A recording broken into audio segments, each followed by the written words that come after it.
मालूम पड़ा कि सुबह उठा तब मालूम पड़ा कि बस पैसे तो इसने ले लिए। तपा करके चैट में जो एविडेंस दिया है क्या दिखाया जा रहा है कि उसको ऑर्डर किसका था, सुनील पाटिल का था। धमकियां तो मिल रही है, मैं अपना फोन चालू नहीं कर पा रहा हूँ, मैं अपने घर नहीं जा पा रहा हूँ। मतलब I didn't go to the NCB office at all. Mumbai zonal unit में मैं गया ही नहीं था, तो मेरे को आइडिया नहीं कि अंदर क्या चल रहा था। आर्यन खान ड्रग्स केस में उस रात को जब आर्यन खान को डिटेन किया गया था 2 अक्टूबर के दिन, तो पैसे का कुछ लेन देन हुआ था। उस पैसे के लेन देन में कई लोग इन्वॉल्व थे। मनीष भानुशाली का नाम सामने आया, केपी गोसावी सामने आया, प्रभाकर साइल, सुनील पाटिल, और उसमें एक शख्स है सैम डिसूजा। सैम डिसूजा इस वक्त हमारे साथ में है।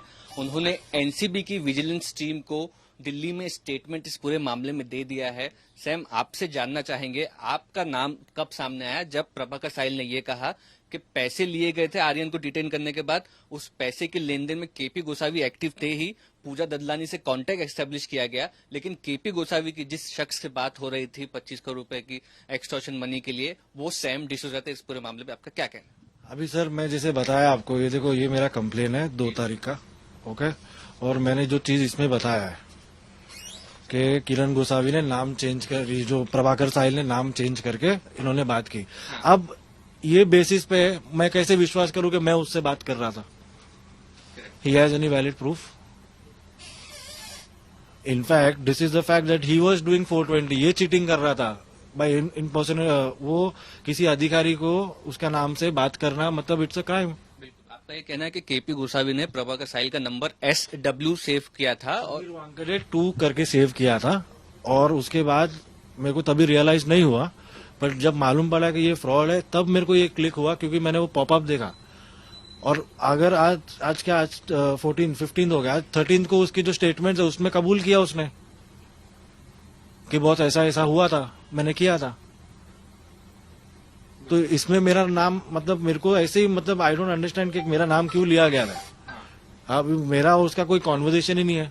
उसने, प्रभाकर साहिल ने पहले तो क्या बोला कि सैम डिसूजा एक बंदा है पालघर का, और रॉन्ग नंबर देके वो तो इन्वेस्टिगेशन को डाइवर्ट करना चाह रहा है। अगर वो इतना ही सच्चा है तो ये सब कहां से निकल रहे बाहर? And he was a part of it ना, that's why he turn hostile. तो प्रभाकर साहिल ने जो स्टेटमेंट किए वो गलत है। अगर इस पूरे केस में अगर आपकी इन्वॉल्वमेंट की बात करें तो शुरुआत होती है सुनील पाटिल से। सुनील पाटिल आपको ने बताया था कि क्रूज ड्रग पार्टी होने वाली है, उस बारे में थोड़ी जानकारी दीजिए। केपी गोसावी तक ये बात कैसे पहुंची और कैसे रेड हुई? 1 तारीख की रात को मेरे को सुनील पाटिल का फोन आया, बोले कि मेरे पास इन्फॉर्मेशन है। तो मैं बोला यार भाई, तू देखो, सुनील पाटिल को मैंने सीधा बोला कि भाई तेरे पास कुछ कंफर्म रहेगा तो तू बात कर, वरना मैं बात नहीं करता आगे। क्योंकि मैंने जिससे बात किया था उसने बोला कंफर्म रहेगा तो तू बात करना। फिर उनसे मेरी बात नहीं हुई, तो मैंने क्या किया, उसने मेरे को गोसावी का नंबर भेजा, मैंने डायरेक्ट उनको नंबर भेज दिया एनसीबी ऑफिशियल्स के। क्योंकि मैं बोला यार तुम जब, मेरे को सुबह उन्होंने 7:30 बजे वो लोग अहमदाबाद से पहुंचे, मेरे को बोले तुम आके मिलो। मैं बोला मैं नहीं आ रहा हूँ, मैंने कुछ एक्सक्यूज दिया। मैं बोला ये लो नंबर, वहां पे अधिकारी है, आप एनसीबी के ऑफिस पहुंच जाइए और डायरेक्टली आप जाके मिल लिए। और उनके बाद उन्होंने मिल लिया। बात यहीं खत्म नहीं हुई, आपको भी वहां पे बुलाया गया, सुनील पाटिल ने आपको फोन करके वहां भेजा। हाँ, पर मैं नहीं गया ना, क्योंकि मेरा ये काम थोड़ी है। अगर मेरे को इतना ही था कि मैं खुद ना, मैं बोलता कि एक काम करो आप लोग रुको, मैं जाके पहले बात करता हूँ, पर मेरा वो इंटरेस्ट नहीं था ना। तो मैंने क्या किया, मैंने उनको सीधा बोल दिया कि बॉस ये नंबर है, आप मिल लीजिए, आप बात कीजिए।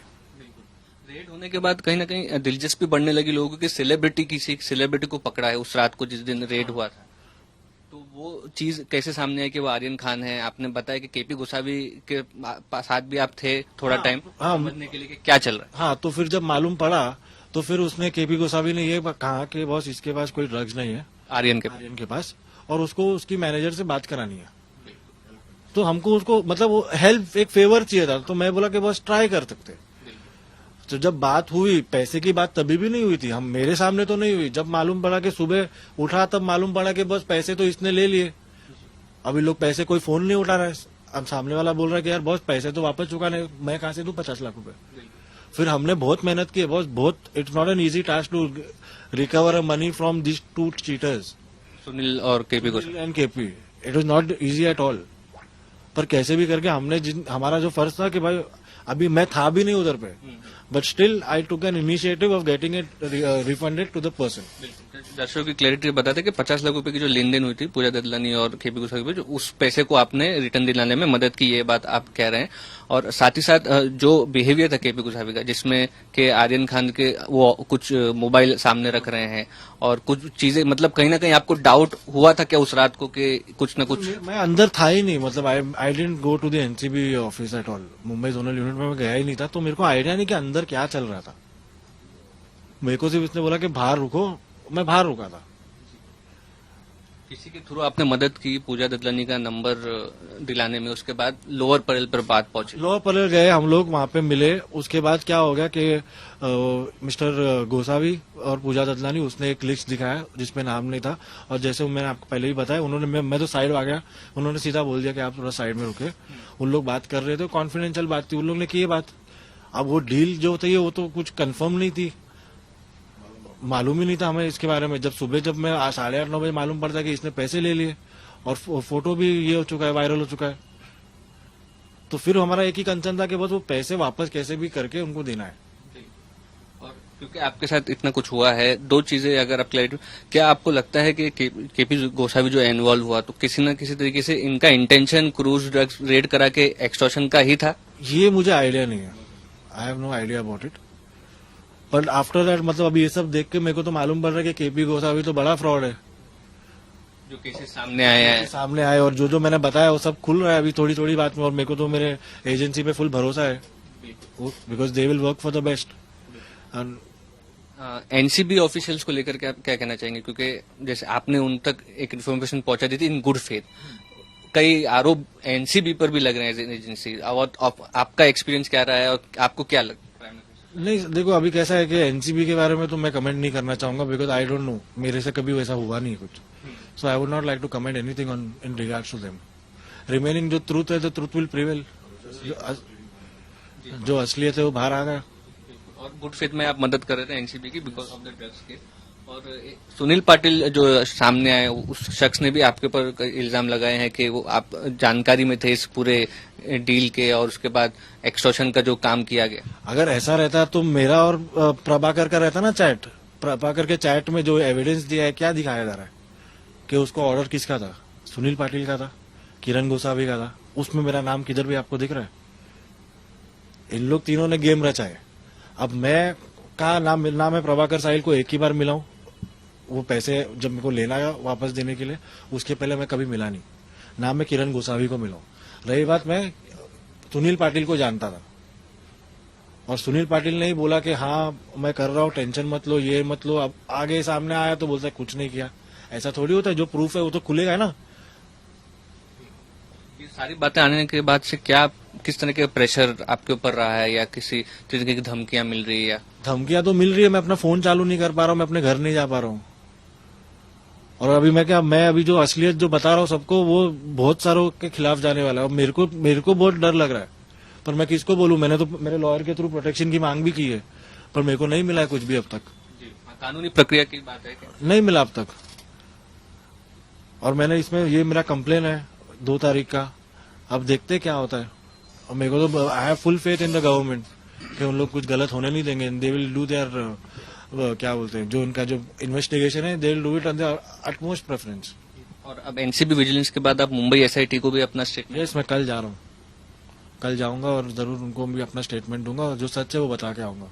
क्या उम्मीद रहेगी आपकी पूरी इन्वेस्टिगेशन से? उम्मीद कुछ नहीं है, जो सच है वही बताऊंगा। जैसे मैंने कोई चीजें बहुत पहले बताई, वो भी एक एक चीज बाहर आती जा रही है, उनको भी मैं बताऊंगा। अब उन लोग इन्वेस्टिगेट करेंगे and they will come to know the facts कि who is the main culprit in this whole. Sam D'Souza के एडवोकेट पंकज यादव भी हमारे साथ हैं। पंकज, आपसे जानना चाहेंगे कि प्रोटेक्शन मांगी गई थी लेकिन मिली नहीं, स्टेटमेंट विजिलेंस में हो चुका है, मुंबई एसआईटी में अभी देना बाकी है। इस केस में आगे किस तरह से आप देखते हैं?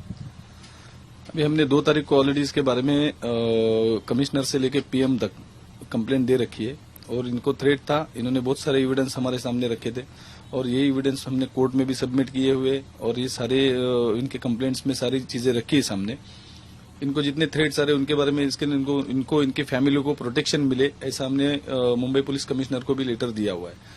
बावजूद इसके अगर हम देखते जो कंप्लेंट हमने दी है ये तीनों के बारे में, किरण गोसावी, प्रभाकर साहिल, सुनील पाटिल और मनीष भानुशाली, ये भी थे उसमें, तो इनके खिलाफ जो कंप्लेंट दिए, अगर पुलिस इनके ऊपर एक्शन नहीं लेती है तो हम कोर्ट में जाएंगे। कोर्ट में जाके अंडर सेक्शन 156(3) सीआरपीसी के हम कोर्ट के थ्रू से इनके ऊपर एफआईआर करने के लिए कोशिश करेंगे। क्योंकि आपने गुड फेथ में इन्फॉर्मेशन पास ऑन की थी, drugs related information pass on करना भी आपको लगता है कि कोई ये चीज नहीं करना चाहेगा? अभी सारा पूरा मामला ड्रग्स केस और पैसे का लेन देन, नहीं अभी कैसा है, ये पैसे का लेन देन तो मेरा इंटेंशन था नहीं। मेरे को किसी ने बताया, तो अभी मैं कोई मीडिया टाइकून को जानता हूँ, मिस्टर प्रदीप नाम्बियार है और उनके अच्छे संबंध है, तो उनके थ्रू मैं हेल्प कर रहा था। अब उसके आगे उनका क्या रोल है वो मुझे नहीं मालूम, वो तो अभी इन्वेस्टिगेशन चालू है, तो अब इवेंचुअली सब मालूम पड़ ही जाएगा। सैम डिसूजा थे जिनका कहना है कि उन्होंने कुछ गलत नहीं किया है, जो भी एजेंसियां इन्वेस्टिगेशन कर रही है उसके सामने अपना बयान दर्ज कराएंगे। कैमरा पर्सन राजू रेवनकर के साथ मुस्तफा शेख, आज तक।